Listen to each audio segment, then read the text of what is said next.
Hello everybody, Andy here again. The other day I watched a video by Danny, DL737. I'll put a link to his channel over here, and I may well actually attach this video to the video that he made. And he made a video to do with all about American politics and about voting and voting in America and that sort of thing. I left him a comment about the way that voting goes, and I've always been a passionate believer that people have fought for their votes over the years, and so many people have died out throughout the centuries and probably even dying now for that sort of fundamental human right to vote, which is basically what Danny was saying. Anyway, I got a comment back from him, and I'll read it out to you, because he said, I totally agree with whatever I put on there. We take our essential liberties for granted here, one of which is voting. He's referring to the US, of course. He said, I truly believe that the US would be a better place if people got more involved and stopped letting the media decide for them. And I absolutely totally agree with that. And although I'm not going to talk about American politics, this is something that cuts across sort of boundaries across the world, because what he's talking about there is the influence of the media. Funny enough, I've done a video about that, a bit about that type of thing, but it's one of those ones that's been sitting on the computer because I keep getting sidetracked onto other subjects like this one. With the media nowadays, the media has so much influence on our lives because it's there all the time. When I was growing up, even when your parents, yourself, you may remember, the media didn't have quite so much of an impact, or it was certainly respected a lot more, and so it was a bit more balanced, a bit more unbiased maybe.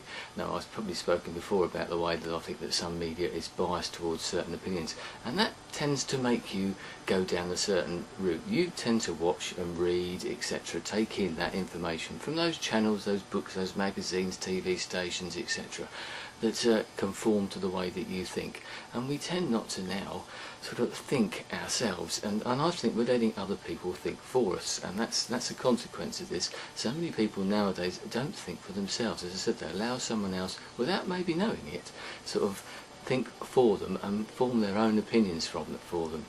This is a dangerous thing. I think this is a dangerous precedent.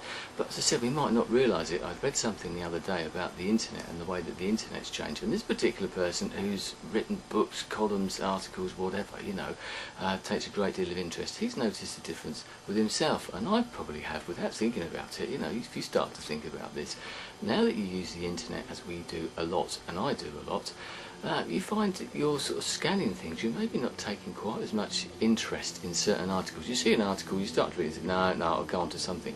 But the internet age is shortening our attention span. Then have a think about that, because you might find, well, yeah, actually, if I start a book now, or I start something, I don't get part way through it, I think, no, I'll go on to the next one. That's just the way that the internet affects our lives, or one of the ways the internet affects our lives. It's a great treasure trove of information, etc. But we still are sort of channeled in some ways to believe what we want to believe.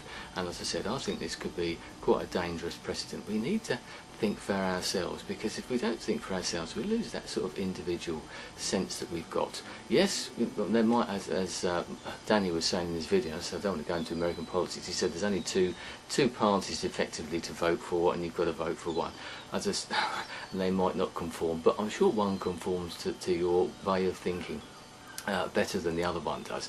But that right to vote, as I said, it's something that we need to think about. But use your vote wisely. After all, so many people would probably like the vote, especially people from the past who'd never had it, who had to fight for it, had to die for it, in great numbers especially, whether it be women, it doesn't matter. When did women get the vote in your country? Probably in Britain, I think it was in the 20s. So after the First World War and all that sort of thing that brought on, that's what heightened that, I think. That women gained more respect through that, and other things have followed on. So think about that. So something that I like to talk about is people thinking for themselves. Use your mind. It's a very powerful tool. Educate yourself. Search something out. Research things. Don't let other people make your decisions for you. Don't let other people guide the way that you think, the way that you do things, the way that you act. Be one of my sort of slogans is be original, be yourself. To me, that's important. Be yourself, because we need individuals in the world. As I've said in other videos, if we were all the same and everyone thought the same, damn, God, that would be such a boring place to live in, wouldn't it? We need individuals, whether they agree with us or they don't agree with us. we need that diversity of opinion, that diversity of thought, and that's where original thoughts come from. So if you get a chance, maybe just take a stroll, sit back for a while, turn the computer off and everything, and just have a little think about things. I don't think people do enough thinking nowadays. People have commented on my videos. It's something that I do, that I tend to think about things, whether I think through subjects like this particular one. Well, I've not given this one a lot of thought. It's something that I think about anyway. It's an opinion I've had for a long time, but now it's given me the opportunity to think, there we are, I'll talk about that now. So think about things, because by thinking you'll improve your brain, you'll keep you mentally active, etc. But you might actually find that you're thinking down other ways. It may influence the way that you do things in the rest of your life, and that can't be a bad thing. So use your vote. Please use your vote. That's what it's there for. Use it wisely. Do a bit of research. Don't let other people tell you how you should vote. Don't let other people influence how you should vote. There's nothing wrong with listening to diverse opinions, but listen to more than one. Don't just listen to the one that you normally do. Use the internet to search different opinions if you want, but try and stay on there for a bit longer than you might do otherwise.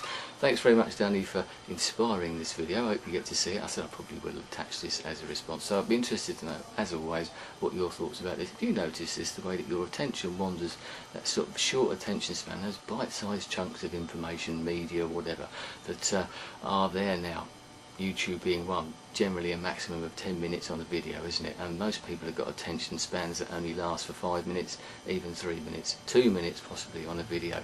And if that, as other people have said, you're probably not even watching now. So maybe it's happening without you even realising, so give that some thought as well. That's something to think about, and you might diverge into something else. So anyway, have a think, be original, be yourself, as I said. Anyway, thanks for your time. I'll speak to you again soon. Goodbye.